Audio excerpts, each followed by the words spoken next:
آپ کو معلوم ہے کہ ماہ ربیع الاول کا آغاز ہو چکا ہے، دوسری تاریخ ختم ہوئی اور آج ہم تیسری شب میں اس وقت یہاں بیٹھے ہیں۔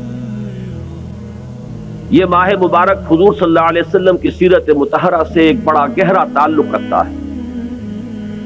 حضور کی ولادت باسعادت بھی اسی ماہ مبارک میں ہوئی، اگرچہ تاریخ کے بارے میں اختلاف ہے۔ حضور کا انتقال بھی اس ماہ مبارک میں ہوا، اور وہ متفق علیہ تاریخ ہے 12 ربیع الاول اصل میں حضور کا یوم وفات ہے، اور اکثر محققین کی رائے یہ ہے کہ آپ کا یوم ولادت جو ہے وہ 9 ربیع الاول ہے۔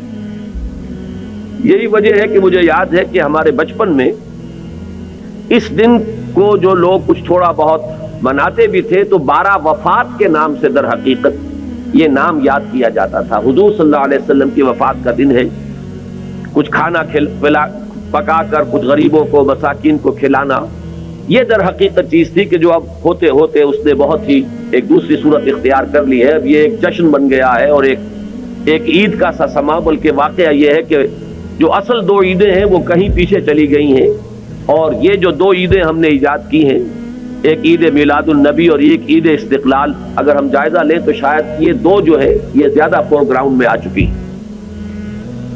لیکن یہ کہ جہاں تک آپ کی ولادت اور آپ کے وفات کا اس ماہ مبارک میں ہونا ہے وہ ثابت ہے۔ مزید برآں حضور کا ورود مدینہ منورہ میں بھی ماہ ربیع الاول میں ہوا ہے۔ اس پہلو سے اگر اس ماہ مبارک میں ہم سیرت النبی کے مطالعے کا ایک خاص موضوع رکھیں، کسی تاریخ کے تعین کے بغیر اس مہینے کی مناسبت سے سیرت مطہرہ پر گفتگویں ہو، غور و فکر ہو، اور اس میں بھی عملی پہلو سامنے ہو، اتباع کا جذبہ ہو، سمجھنا سمجھانا اس لیے ہو کہ اس پر عمل کرنا ہے، تو یقیناً یہ چیز ہمارے لیے بہت مفید ہوگی اور ہمارے بہت سے امراض کا شاید اس سے مداوع ہو سکے۔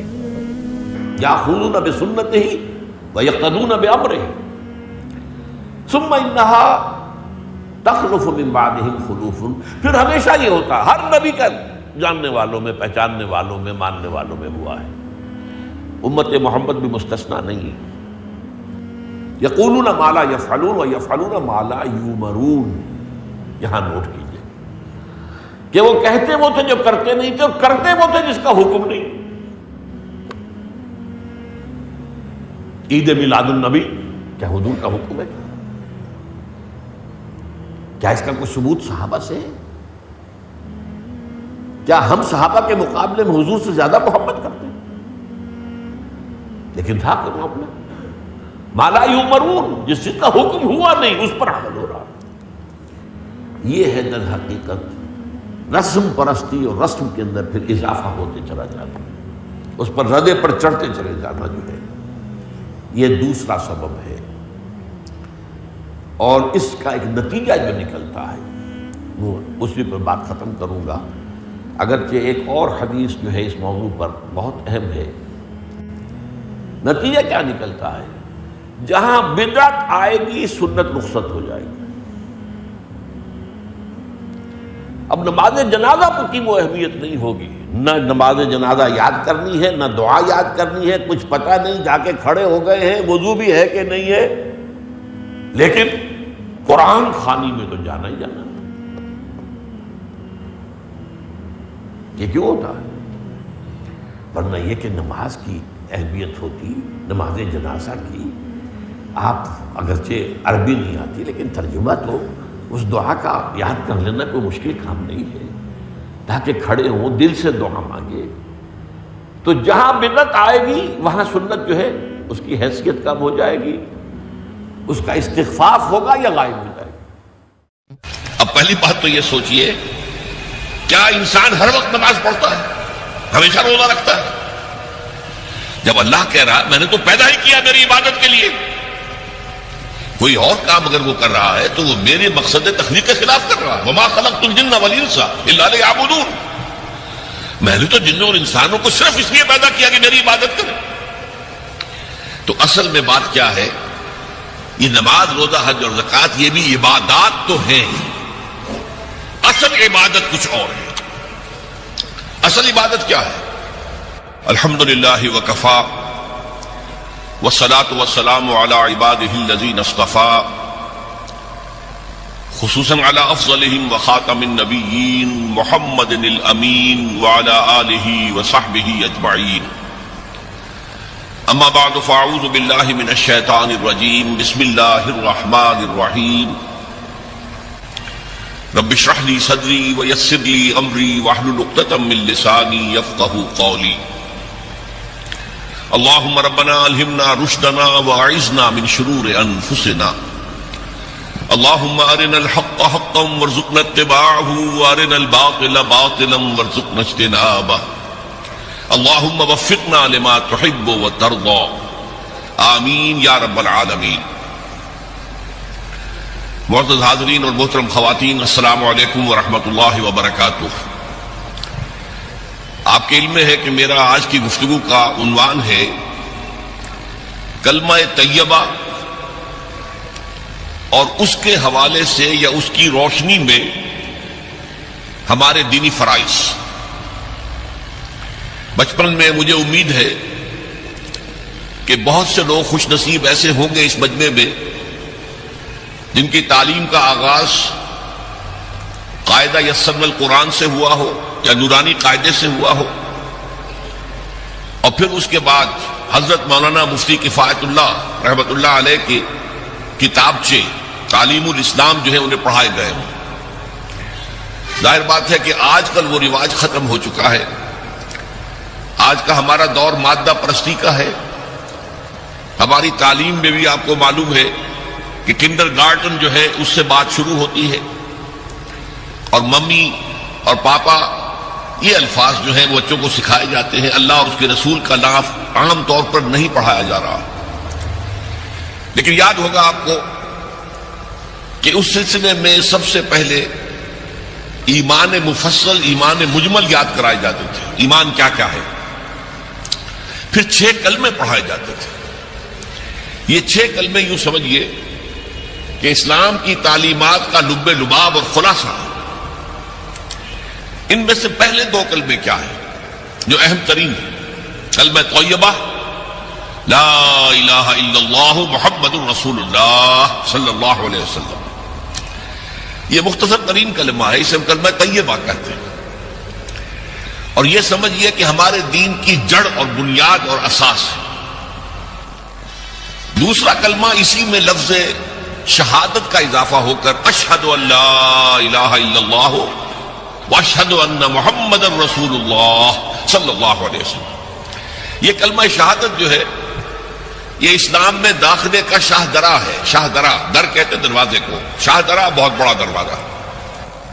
جو لوگ دلی سے واقف ہیں انہیں یاد ہوگا، معلوم ہوگا کہ دلی جو ہے وہ جمنا ندی یا جمنا دریا کے مغرب میں واقع ہے، اور مشرق سے جو بھی آتا ہے یو پی سے اس کو پہلے ایک قصبے سے گزرنا پڑتا ہے جس کے بعد پل آتا ہے جمنا کا، اور اس قصبے کا نام ہے شاہدرہ پر.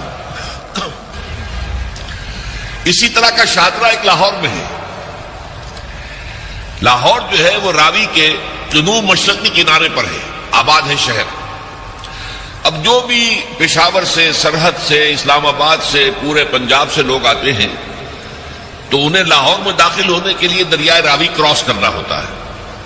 لہذا وہاں بھی ایک قصبہ ہے جس کا نام شاہدرہ ہے. شاہدرہ یہ بڑا در ہے کہ جس سے داخل ہو کر آپ دلی میں یا لاہور میں داخل ہوں گے. اسی طرح میں نے عرض کیا کہ اسلام میں داخلے کے لیے شاہدرہ جو ہے وہ ہے اشہد ان لا الہ الا اللہ واشہد ان محمد رسول اللہ صلی اللہ علیہ وسلم. آج میں انہی 2 کے حوالے سے آپ کے سامنے کچھ باتیں رکھ رہا ہوں. باتیں بالکل بنیادی ہیں اور میں سمجھتا ہوں کہ آپ کے ذہنوں کے اندر موجود ہیں.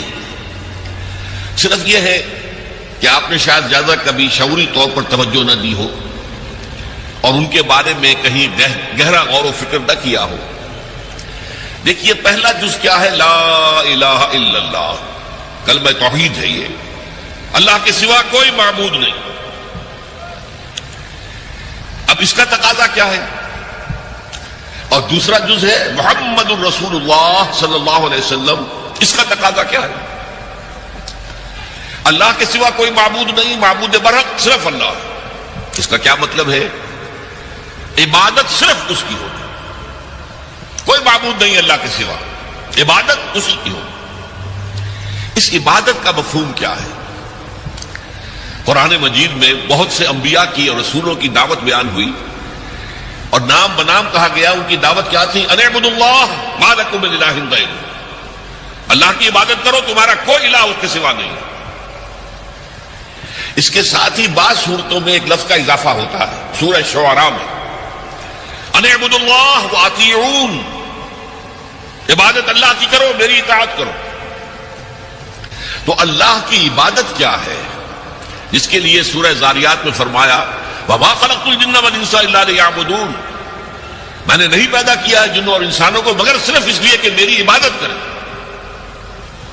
تو معلوم ہوا کہ لا الہ الا اللہ کا تقاضا کیا ہے؟ ہمہ تن ہمہ وقت اللہ کی عبادت۔ یہ عبادت کیا ہے؟ بدقسمتی سے مسلمانوں پر جو زوال آنا شروع ہوا خلافت راشدہ کے بعد سے، ایک زوال اسلام کا شروع ہو گیا، اگرچہ مسلمانوں کا تو عروج جاری رہا۔ دور بنو امیہ میں، دور بنو عباس میں دنیاوی اعتبار سے سطوت، شان اور شوکت بڑھتی چلی گئی، لیکن اسلام جو ہے اس کے اندر زوال شروع ہو گیا۔ سب سے پہلا زوال کیا آیا؟ وہ خلافت کہ جو مسلمانوں کو اپنے میں سے کسی بہترین شخص کا انتخاب کر کے جس کا تعین ہونا چاہیے تھا، وہ خلافت موروثی عہدہ بن گئی، خاندانی بات بن گئی، قبائلی بات بن گئی۔ یہ ہمارے زوال کا پہلا منظر تھا۔ بہرحال اس کے بعد رفتہ رفتہ ہمارے تصورات بھی کچھ محدود ہوتے چلے گئے، ہوتے ہوتے بات یہاں تک پہنچی کہ عبادت کا مطلب ہے نماز، روزہ، حج اور زکوٰۃ۔ اب پہلی بات تو یہ سوچئے، کیا انسان ہر وقت نماز پڑھتا ہے، ہمیشہ روزہ رکھتا ہے؟ جب اللہ کہہ رہا میں نے تو پیدا ہی کیا میری عبادت کے لیے، کوئی اور کام اگر وہ کر رہا ہے تو وہ میرے مقصد تخلیق کے خلاف کر رہا ہے۔ وما خلقت الجن والانس الا لیعبدون، میں نے تو جنوں اور انسانوں کو صرف اس لیے پیدا کیا کہ میری عبادت کریں۔ تو اصل میں بات کیا ہے؟ یہ نماز، روزہ، حج اور زکوٰۃ یہ بھی عبادات تو ہیں، اصل عبادت کچھ اور ہے۔ اصل عبادت کیا ہے؟ عبد کہتے ہیں غلام کو۔ غلام پچھلے زمانے کا تصور کیجیے، یہ ایسا نہیں تھا جیسے آپ کسی کو ملازم رکھ لیں۔ آج امپلائر امپلائی ریلیشن شپ یہ اور ہے۔ آپ نے کسی کو ملازم رکھا ہے، فرض کیجئے دہاڑی پر رکھا ہے، وہ 8 گھنٹے کام کرے گا پھر چھٹی کرے گا، اس کے بعد وہ آپ کا کوئی تابع نہیں ہے، آپ کا غلام نہیں ہے، بلکہ آپ کا بھی ایک ہی ووٹ ہوگا، جب الیکشن ہوگا اس کا بھی ایک ہی ووٹ ہوگا۔ تو اصل میں غلام جو ہوتا تھا وہ ہمہ وقت، ہمہ تن، ہمہ جہد